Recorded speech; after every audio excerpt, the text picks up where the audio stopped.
दोस्तों नमस्कार। आज हम सामाजिक विज्ञान कक्षा 10वीं के इतिहास खंड के अध्याय 1 प्रथम विश्व युद्ध पर चर्चा करेंगे।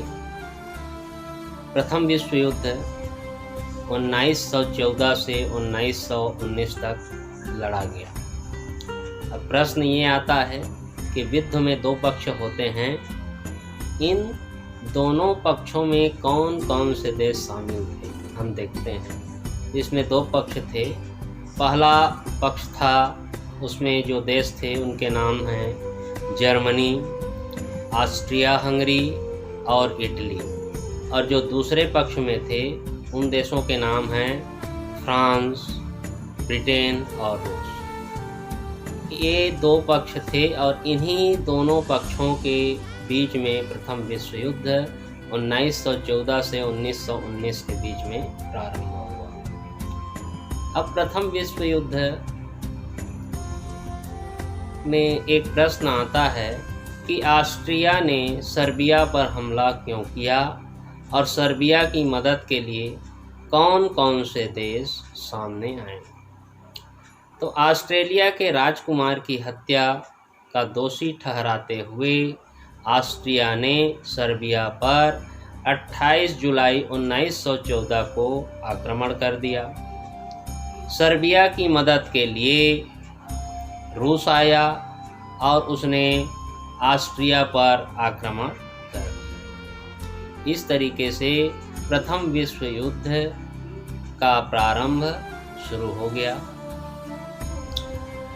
अब प्रश्न आता है कि प्रथम विश्व युद्ध में जर्मनी की पराजय के क्या कारण थे। इसके बहुत सारे कारण हैं दोस्तों, लेकिन मुख्य रूप से दो कारण हम जानते हैं। प्रथम विश्व युद्ध में जर्मनी के दो मुख्य कारण थे। पहला, इटली जापान और अमेरिका का मित्र राष्ट्रों की तरफ हो जाना। यह जर्मनी की पराजय का प्रथम कारण माना जाता है। दूसरा कारण माना जाता है मित्र राष्ट्रों की तुलना में जर्मनी की कमज़ोर नौसैनिक शक्ति। ये दो ही कारण सबसे प्रबल माने जाते हैं जो जर्मनी की पराजय के कारण समझे जाते हैं। इसमें एक शब्द आता है दोस्तों कि राष्ट्र संघ की स्थापना कब की गई। तो दोस्तों, राष्ट्र संघ की स्थापना प्रथम विश्व युद्ध के पश्चात 10 जनवरी सन 1920 ईस्वी को की गई। वर्साय की संधि किन किन राज्यों के मध्य हुई और कब हुई, ये भी प्रश्न इस अध्याय में महत्वपूर्ण आता है। तो वर्साय की संधि 25 जून सन 1919 को जर्मनी के साथ ब्रिटेन, फ्रांस और अमेरिका के बीच हुई। अब दोस्तों, इसमें एक बहुत महत्वपूर्ण प्रश्न आता है कि युद्ध लोगों के जीवन को किस तरह अस्त व्यस्त कर सकता है। इस संबंध में हम चर्चा करते हैं। जैसे युद्ध के नाम से ही हम भयभीत हो जाते हैं, सभी भयभीत हो जाते हैं और इसका हमारे जनजीवन पर बहुत ही विपरीत प्रभाव पड़ता है। युद्ध लोगों के जीवन को अस्त व्यस्त कर देता है। जब युद्ध चल रहा होता है तो केवल सैनिक ही प्रभावित नहीं होते, बल्कि देश का पर भी प्रभाव पड़ता है। सैनिकों के मारे जाने से परिवारों पर संकट आ जाता है। परिणाम स्वरूप घर की महिलाओं पर परिवार चलाने की जिम्मेदारी आ जाती है। देश का पूरा ध्यान युद्ध पर होने के कारण सामान्य गतिविधियां भी प्रभावित हो जाती हैं। उत्पादन पर विपरीत प्रभाव पड़ता है।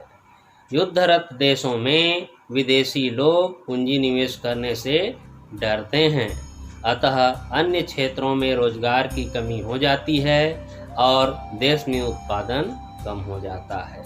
इस तरीक़े से हम समझ सकते हैं दोस्तों का युद्ध का हमारे जीवन पर बहुत ही गहरा प्रभाव पड़ता है। अब एक इस अध्याय में यह प्रश्न भी बड़ा महत्वपूर्ण आता है कि डार्विन के सिद्धांत को किस प्रकार राजनयिकों ने दुरुपयोग किया। क्या दूसरे देशों पर आधिपत्य करने वाले देशों की उन्नति कर सकते हैं? इस पर हम चर्चा करते हैं कि राजनयिकों का सोचना था कि वे शक्तिशाली राष्ट्र होंगे, वही बचेगा और उन्नति करेगा।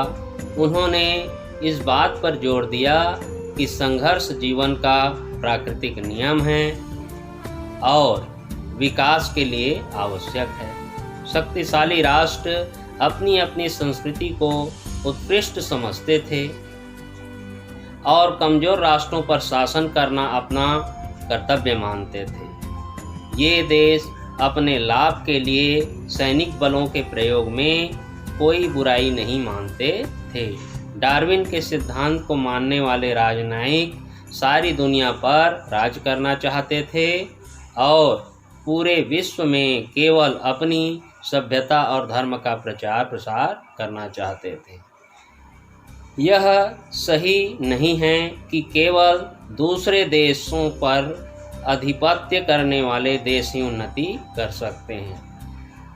हर स्वतंत्र देश अपने संसाधनों के उपयोग द्वारा शांतिपूर्वक उन्नति कर सकता है। भारत ने विश्व को यह सिखाया है कि स्वतंत्रता के बाद से अब तक भारत ने दूसरे देशों पर आधिपत्य किए बिना ही उन्नति की है। यह हमारे देश ने सिद्ध कर दिया है। अब एक प्रश्न इसमें आता है दोस्तों कि क्या युद्ध शुरू करने का सारा दोष जर्मनी पर डालना उचित है, और है तो क्यों है और नहीं है तो क्यों नहीं है। इस पर हम चर्चा करते हैं कि युद्ध शुरू करने की यह सारा दोष जर्मनी पर डालना उचित नहीं है। इसके पक्ष में हम तर्क के रूप में कह सकते हैं कि युद्ध करने का सारा दोष जर्मनी पर डालना उचित नहीं था। क्योंकि युद्ध के लिए जर्मनी जितना उत्तरदायी था उतना ही उत्तरदायी ऑस्ट्रिया व हंगरी थे। जिस रूस ने सर्बिया को बढ़ावा दिया, जिसने सर्बिया के हौसले बढ़ गए और वह ऑस्ट्रेलिया के अल्टीमेटम की अवहेलना करने की हिम्मत कर सका।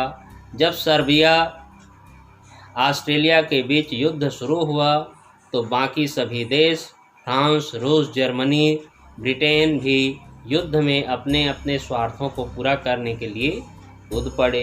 अतः केवल जर्मनी को युद्ध के लिए दोषी नहीं ठहराया जा सकता, सभी देशों को दोषी ठहराया जा सकता है।